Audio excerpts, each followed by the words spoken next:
Praise God for this opportunity. Makamusta kayo? Thank you sa lahat ng nangangamusta, lalong-lalo po dun sa mga nagpe-pray, nag-encourage. At kahit sa inyong mga nagre-criticize, importante sa ating demokrasya na kung tingin yung tama ay mag-encourage at kung tingin yung mali ay mapakinggan namin ang inyong boses. Kaya nga starting today, pipilitin namin na hindi lang po ako nagsasalita, kung hindi nakikinig ng mabuti kami sa inyo. So sa comments po, kung may mga questions kayo, unlike before po na ako mismong may hawak ng phone at kapag ka nagla-live, binabasa ko po. But ngayon po, ililista po namin and then in our next broadcast. We're also inviting groups, not only those who are supportive, those po na hindi naniniwala sa ating mga paninindigan, student groups, teachers group, mga healthcare, we're willing to sit down with you in private or with Facebook at pag-usapan po natin ang mga issue sa ating lipunan. Why do we start out by praising and thanking God? Because we are here for one reason. Because we are God's creation and because God has a purpose sa ating buhay. So let me start out with that, no? Sa aking pagbabati sa lahat sa inyo, sa Luzon, Visayas, Mindanao, sa lahat ng ating kababayan, lalong-lalo na po sa ating mga OFWs na grabe po ang sakripisyo, lalo po sa mga panahon ngayon ng krisis. Sa aming pagbati sa inyo, obligasyon po namin na magtrabaho. So the last few weeks, napakinggan nyo yung word na work or parating sinasabing trabaho, trabaho, di ba? Tapos yung iba, kasi actually kung pumunta ako sa Senate yesterday at tinanong ako, Sir, are you going to work? Or Sir, magtatrabaho ba kayo? Ang isasagot ko sa kanila kasi, mali ang tanong nyo eh. Bakit po? Never naman tayo tumigil sa pagtatrabaho. From May 11, when we were elected as Senate President, until yesterday, when we were replaced as Senate President, hindi naman tumitigil ang pagtatrabaho. Ang question, anong trinatrabaho natin? What is our work? Siguro, if I may use a term, nation building. Yan kasi maintindihan ng lahat, nation building. Pero babalikan ko muna yon. There was a time sa Bible po na, alam niyo naman po, nung araw, ang pagbiyahe ay, meron na rin po silang mga vapor noon or mga bangka. Pero of course, ang most na biyahe ay mga kabayo, donkey, may gumagamit po ng camels, but most people, they walk, di ba? They walk. That's why nga po ang mga Hudyo, pagkapapasok po sa isang bahay, ang paa ang huhugasan, kasi sandalyas, di ba? Wala pa namang Nike, Adidas, Puma, nung mga panahon na yon.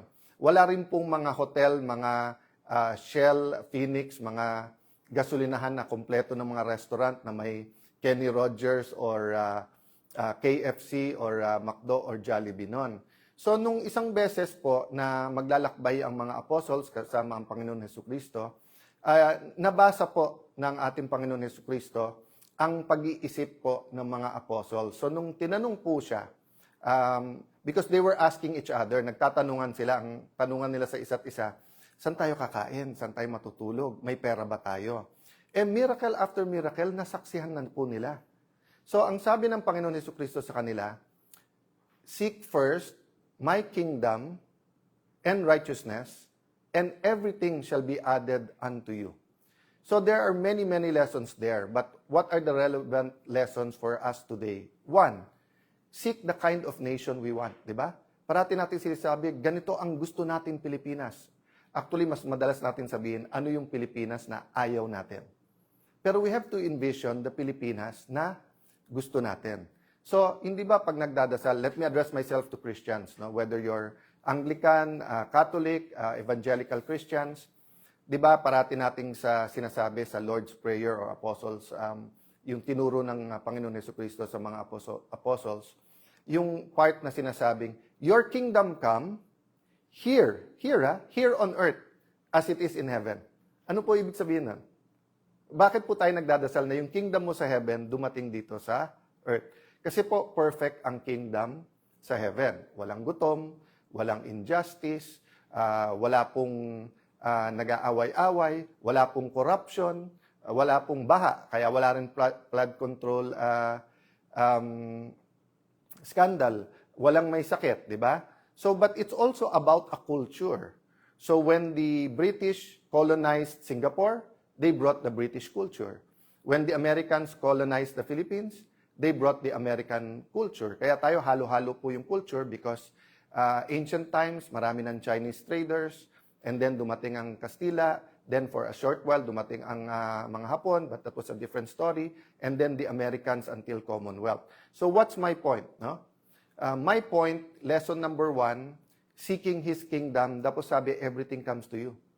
Same thing po. If we build the kind of environment, the kind of culture, the kind of nation we want, hindi na natin kailangan pag-usapan yung corruption, yung equality, lack of opportunity, because magiging built-in na yon.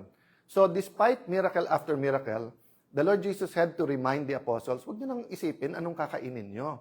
Huwag nyo nang isipin saan tayo matutulog. Huwag nyo nang iisipin na mapapagod ba tayo, saan tayo magpapahinga. Ang isipin nyo, ang kaharian ko at sino ako or yung righteousness ng Panginoon. So, I am constantly reminded, despite po na nagro-rotation po ang bagong 13 o bagong majority sa pag-criticize, I have to keep on message. I have to continue talking to you and explain what we're fighting for. Let me read this and let me ask you if it resonates with you, no? So, syempre, pagka nag-survey, halimbawa tayo ngayon, tapos inisa-isa, anong klaseng Pilipinas ang gusto nyo? Diba? Anong napipicture nyo? Siguro the easiest way to say it is some will say, Sir, parang Singapore. Sir, parang Japan. Sir, parang Switzerland. Depende kung anong napuntahan mo or nakita mo, di ba? What do you think of this? We, the sovereign Filipino people, imploring the aid of Almighty God in order to build a just and humane society and establish a government that shall embody our ideals and aspirations, promote the common good, conserve, develop patrimony, and secure to ourselves and our posterity the blessings of independence and democracy under the rule of law and a regime of truth, justice, freedom, love, equality, peace, do ordain and promulgate this Constitution. So yon, medyo sa umpisa at saka sa dulo, giveaway kasi hindi po to nilikha lang ngayon or sinulat or hindi to chinat GPT or hindi to yung parang survey, kung hindi ito po yung preamble sa ating 1987 Philippine Constitution, di ba? Ibig sabihin po, ito po ang attempt na i-articulate kung anong Pilipinas ang gusto natin. Can I highlight for today? 1, the aid of Almighty God. So dun po sa inyo naman nagsasabing, wag nating isama ang usapin Diyos o ang batas ng Diyos sa batas ng tao o gobyerno. Hindi po mismong konstitusyon natin sinasabi in the aid of the Almighty God. I agree with you if you say na wag nating sabihin ang Diyos kampi kami sa amin or kampi sa inyo o kayo demonyo kami. Ganito. I agree with you kasi nga dapat we're on God's side. Hindi dapat nating claim na God is on our side, di ba? But yung salita ng Diyos ay importante. So that's number 1. Number 2, malinaw na malinaw dito. Rule of law, ibig sabihin po, hindi tao yung masusunod kung hindi batas, di ba? At nakalagay din po dito yung sinasabing regime of truth, justice, no? So ibig sabihin po, kailangan maghari ang katotohanan. So let me go to a new word, cover. Cover. What does it mean to be covered or to have cover? Diba? So sa libro, yung cover, yun yung ibabaw. Pero halimbawa, sa ating mga Kristiyano ulit, mga kapatid nating Muslim, Assalamualaikum, let me use the biblical principles and talk a little bit about what is close to my heart in what I've learned dun sa biblical principles. So halimbawa, sa mga Kristiyano, hindi po ang ating sariling gawa or hindi tayo worthy na ma-reconcile sa Panginoon. Pero paano yon? May utang tayo, may kasalanan tayo. We are covered by the blood of Jesus. You are covered, di ba? So, pag sinabi kong, halimbawa, George, in advance mo 3 months na sweldo. Sir, sabi mo last time, pag nag-overtime ako ng etong habang SP ka, covered na yung utang ko, di ba? Bayad na yon. So, napaka-importante po ng word na cover. Okay. Having said that, ano po ang ibig sabihin pag sinabi natin na ngayon na recovered?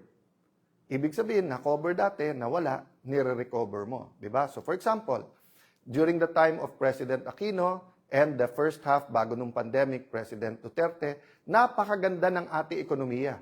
Nagkaroon ng economic recovery. Diba? Na-recover. Nag-recover ang ating ekonomiya. But simula nung pandemic, nagka-problema, and then gumanda-ganda after the pandemic, then ayun, sunod-sunod. Yung ating flood control scandal, actually, ano lang po yun? Yun siguro ang pinakamalaki. Pero napakadami pa na systematic corruption na hindi na pag-uusapan. And then, of course, nangyari itong Ukraine-Russia conflict at tapos yung Middle East, nakakatapos lang pero we still feel the effects. So what I'm saying, again, our economy is suffering. We have to recover. Okay.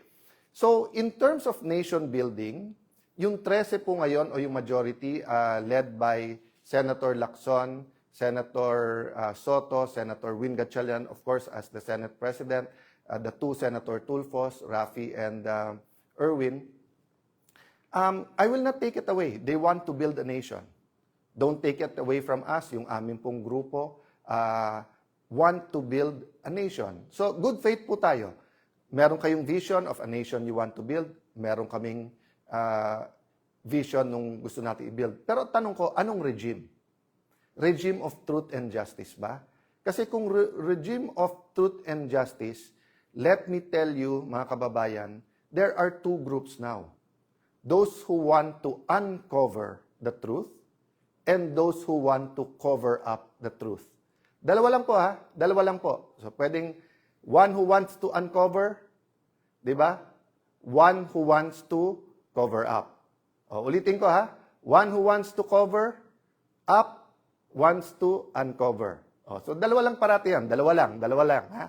Kung ano man ang ating kulay, politika, ang punto po, we have to meditate, we have to pray, we have to make a decision. Bakit po? Mali-maleta ang reward kung ikaw ay para dun sa cover up. Pero, napakalaki ng mga consequences. Kaso, bashing, tatanggalan ka ng kung ano-ano. Basta, ipafile lang ka ng cyber libel kapag ka ikaw ay for uncovering the truth. That's just the nature of things.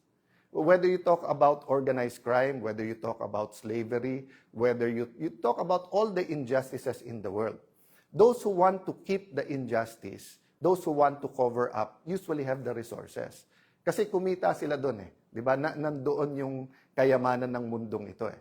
But those who want to uncover the truth, to reveal the truth, di ba? To show the truth. So why is this important? Because, for example, we're an agricultural country, di ba? Gusto natin hindi lang to produce our own food. We're an archipelago, pero nag-i-import tayo ng isda. Nakakakain tayo, pero magsasaka natin, hindi nakakakain. Mga anak nila ayaw na pong maging magsasaka kasi walang pera sa pagiging farmer. And there are a lot of good programs, di ba? But habang ninanakaw lahat ng pera, habang mali-maleta ang pera, habang ang hindi lang naman flood control, di ba? Pati yung irrigation, ninakaw din yun. Ilan regimes ang dumaan, pati fertilizer, di ba? Tubig ang binigay nung before sa ating mga farmers. So what I'm saying there is that in any home, in any building, in any nation, foundations are important. So kapag ka ikaw ay gumawa ng isang bansa, ang pundasyon niya ay sa buhangin, gigiba yun. Gigiba po yun. Kasi hindi tama ang pundasyon. So kailangan ang pundasyon natin katotohanan. So respond lang ako ng konti, sabi ni Senator Lacson, sayang ang pera. Nung si Alan Cayetano ang Senate President, 700 million ang nagastos. Sabi ko, saan kaya galing yon? Tapos, sabi ko, total, magaling mag-divide. Sila Senator Lacson, very divisive. Dinivide ko. Kasi ang ginamit niya, 28 days daw ako naging Senate President. So, tignan niyo po ha. Multiply muna, multiply. Multiply mo ang 25 million na sinabi ni Senator Win na gastos ng Senate a day, i-multiply mo yon sa 28 days, and, baliktarin mo naman, division. 700 divided by 28 days is 25 million. Yun din naman ang ginawa ni Senator Win. Tinignan niya lang yung budget ng Senado, tapos dinivide niya, nakuha yung 25 million a day. So nasaan yung intellectual dishonesty? Nasaan ang pagtatago ng katotohanan? Simple lang po. Kahit sino po ang Senate President, 25 million a day ang gastos ng Senado kung ganun kasimple ang computation mo. Meaning, yung budget ng buong Senado divided by the number of calendar days. Di ba? So, may nabasa po ako, sorry, nakalimutan ko kung sino mismo nagsabi. Sabi niya, statistics is like a bikini. Ulitin ko statistics is like a bikini. Why? What it shows is very revealing, but what it hides is essential. So makikita niyo po, ni-reveal niya, parang pang-intriga, di ba? Kasi magaling naman talaga sila mang-intriga eh. Nagte-take turns lang naman po. Si Raffy Tulfo, si Erwin Tulfo, si Senator Ping Lacson, tapos yung iba sa grupo nila, yung tag team lang yun, para, kayo naman mang-inis kay Alan, kayo naman magkalat ng hindi totoo, kayo naman magkalat ng ganito. Palabasin natin ang gulo-gulo, di ba? Again, ano yung intent? Para hindi malaman ang buong katotohanan tungkol sa corruption sa ating bansa. But let's be intellectually honest. Whoever was SP nun, ganun din ang gastos. Question. Pero bakit sila one day may napasa? I challenge all the congressmen and senators. 1998 pa lang, congressman na po ako. Naging konsyal po ako for a short while po, vice mayor. Naging member po ako ng House of Representatives. 4 na term po, 4 na term. Pangatlong term ko na po to bilang senador. I was privileged, no? God honored me by allowing me to be speaker and then for Senate President kahit maikse. I challenge lahat ng congressman, senador. Prove me wrong. Sa huling 3 araw, yung Monday to Wednesday, kapag kayo po ay session, diyan po ang ratsadahan. Kasi lahat ng pang second reading, i-second reading na natin. Lahat ng pang third reading, i-third reading na natin. Lahat ng, halimbawa, 7 ang nakapila sa Senate or 20 nakapila sa House sa interpellation, kakausapin na ng majority leader yon or mag-uusap majority minority leader. Pare, isa na lang magtanong, pasa na natin to. Yun po talaga ang ano doon. But what did the group of Senator Win and Senator Lacson do? Since May 11 po hanggang yesterday, hindi po sila naglagay ng mga miyembro ng committee nila as minority. Sila po ang ayaw magtrabaho. Hindi po sila naglagay ng mga miyembro para hindi mag-function yung mga committee. Question.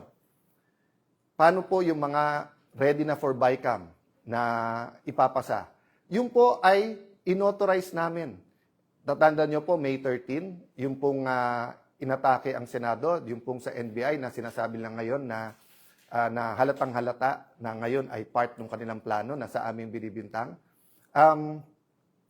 Alam nyo po ba na the next day po ay meron pong BICAM tungkol sa voucher system sa DepEd. Yun po ay nakakasana sa House of Representatives. Nag-confirm ako, tinawagan ko mismo si Speaker D, napupunta po ako doon. Tapos nagkagulo. Kinancel nila po yun. Kung hindi ako nagkakamali, si Senator Bam Aquino ang chairman nun, ang magpapatuloy nun. Meron napakarami pong hearing. Yung hearing si Senator Pia tinuloy. Yung kay Senator Pangilinan, nagtanong naman siya sa floor, pero sunod-sunod na batiko sa iba't ibang mga pahayagan at online, kawawa daw yung farmers, dumating po sa Senate, tapos pagkatapos hindi pinakinggan. Kawawa po talaga kasi nagamit sila. Kasi pwedeng ituloy ang hearing. Hindi nila tinuloy. So yung sinasabi po nilang hindi nagtrabaho, waling-waling po yun. No? Walang katotohanan, panay kasinungalingan. No? And that's why yesterday po, ang main na inuna nila ay isang bill na maganda, na gusto natin lahat, na walang ano. Ang joke nga namin, naalala nyo yung 1990s, yung pag tinanong ng bata na, anak, parang wala kang ambisyon. What's your plans? At sasabihin ng anak, ang plans ko, mami, may sampagita, may gumamela, may orchids. Kasi plants pala yon, hindi plans. So, nung tinanong yung majority, what's your plans for the special session? Waling-waling pala, di ba? So, wag na tayo maglokohan.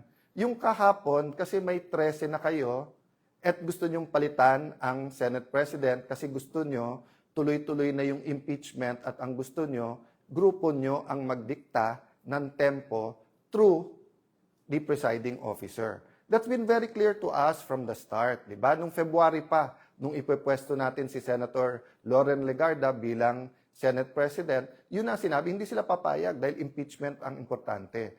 Pero number 2 lang pala yung impeachment. Ang number 1, yung cover-up dito po sa flood control at napakarami pang iba. Kaya, ang message ko kay Senator Lacson, simple lang. Gusto mo, tumahimik muna ako, meditate, pray, ikaw din. Pero, Senator Lacson, napakahaba ng iyong career.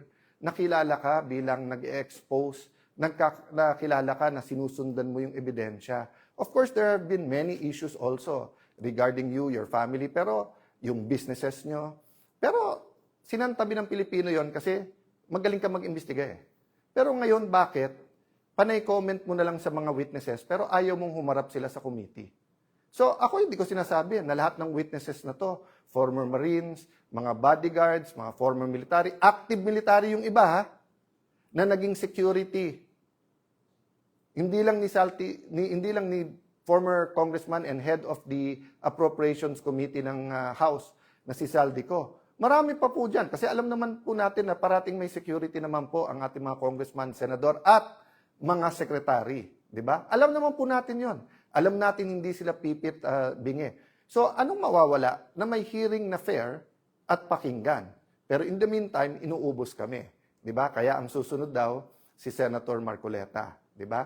So, and then si Senator Bongo. So, I wanna honor Senator Bongo, Senator Bato, Senator Marcoleta, Senator Jinggoy. Bakit?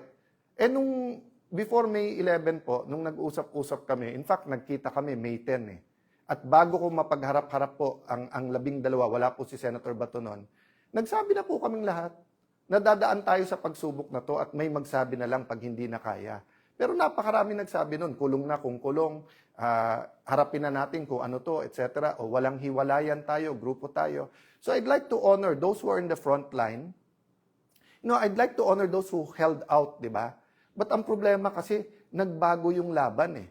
From just having a platform sa Senate para para fair yung ating impeachment, para makapag-focus tayo sa economic crisis, at para lumabas ang katotohanan, nakita na namin kung gaano kalaki ang skandalo at yung corruption na to eh. Ongoing to ha. Yung sasabihin nila na wala nang nakawan ngayon, tell that to the Marines. Nagbabago lang. So, I don't want to take up much of your time today. And I don't want to answer each of the issues in a way that will effectively conflict or confuse us, di ba? So, kung sinagot ng Panginoon Jesucristo yung mga apostles isa-isa, o ikaw, anong pagkain ang iniisip mo? O ikaw, saan matutulog? O ikaw, di ba? Kasi they were not all able, may nagli-limp din, di ba? So, ang concern niya, merong bang mule or donkey o kabayo na pwedeng sakyan. Those are all valid. Di ba? Kung sasabihin ngayon ng iba, kay Tano, tumahimik ka, gutom na kami, kain muna. Those are valid. And we should discuss that. Pero anong una? What's the priority? No? So, don't get mistaken. I'm talking about the principle. I'm not comparing. Ayan, babaluktutin na naman ng iba. Sasabihin, kino-compare natin ang struggle. God is God. And we have to pray that we're on God's side. But there are principles He teaches us. So, di ba ano sabi ko sa inyo kanina? Nation building. At saan natin umpisahan yung nation building? Sa pundasyon. Rule of law. Di ba? Regime of justice and truth. Kung walang justice and truth, yung binibuild po natin para natin nilagyan ng anay. Para natin nilagyan na payat na bakal. Para nilagyan natin ng bakal yan na may kalawang na. Gigiba at gigiba din po yan. So, ang tinitingnan pa lang po natin, 24-25 budget. Yung 26 budget, may nagsasabi ba na napaka-inosente yan? Wala ring mga sinaksak dyan? O going back, 2023 budget, ang sabi po ng mga ex-Marines, 2022 pa lang, may deliveran na eh. Tapos, hindi lang DPWH yan. Meron din yan po sa farm-to-market roads. Meron din daw sa school buildings. Meron silang binabanggit na noong 22, 23, BIR. So, napakarami po. Alam naman na po natin eh, na may corruption. Again, don't get me wrong. What I'm looking at is the systematical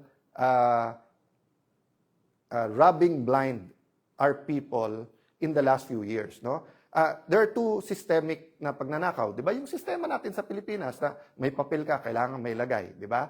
So, tatlong natin kailangan tignan. Yung una, yung day-to-day corruption, na parang walang mastermind yon. Yung wala kang plaka, hinuli ka, penging 1,000. Yung nahuli ka, walang driver license, penging 1,000. Magpa-file ka ng business permit, 20,000 lang dapat mo bayad, penging 5,000. Di ba? So yun, we will deal with that, and we're dealing with that, and citizens are dealing with that, churches are dealing with that, business groups are dealing with that. Pangalawa, yung systemic, yung ganun na sa Pilipinas, yan ang kalakaran. So we have to deal with that through values, through systems. But I'm talking about the systematic and continuing robbing us blind now and using the last bastion, which is the Senate, not only to be the rubber stamp, but to be their mouthpiece para maraming issue para hindi tayo tumutok dito. So that's the sad thing, that there is an economic crisis. Naghihirap ang ating mga kababayan. So kailangan natin isabay yun, pero hindi natin pwedeng ilihis ang usapan.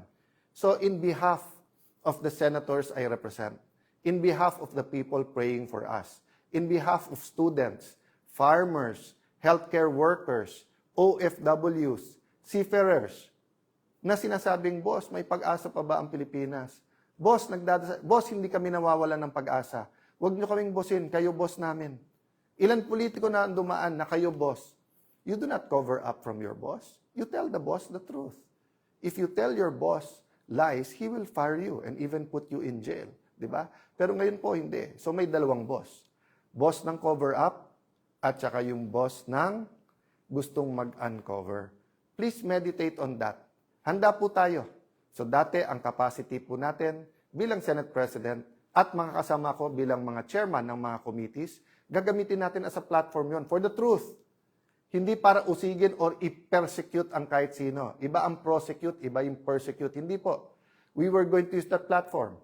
O nakita natin in less than 40 days kung paano inuga ang mga pundasyon ng Senado at inuga ang pundasyon ng ating mga institusyon at paano pinunit ang konstitusyon para lang matuloy yung cover-up. Now, we will have other platforms, other venues. And one of this venue is Facebook. So ito lang ang tanong ko sa mga pamilya ko sa Facebook. Bakit si Senator Lacson at yung Senator Raffy Tulfo, Senator Erwin Tulfo, na gumagamit din naman sila ng Facebook, na tignan nyo nga sa Senate, bawat salita, tumingin lang ng ganun, gumanon, may sumusunod sa kanila di ba? O tapos, makikita mo, pati kay Senator Lacson, yung angal ni Senator Marcoleta, pati sa CA, kahit anong committee, ini-edit, pinapaganda yung itsura, di ba? Yung sa NBI, hindi ko alam, totoo ba yun, yung talagang nag-ayos nung hearing. Or, everyone is aware that it's not only mainstream, meron din social media. Ba't kayo galit na galit pag nagpe-Facebook ako? Ang hilig nyo rin mag-Facebook. So sasabihin nyo, hindi, kasi mas maraming nanonood kay Alan Cayetano kasi nagsasabi ako ng totoo. Hindi naman parating mas maraming nanonood sa akin. Bakit last year ba? Mas maraming nanonood sa iyo. Raffy at Erwin Tulfo. Problema, nabuko kayo na may tinatago kayo.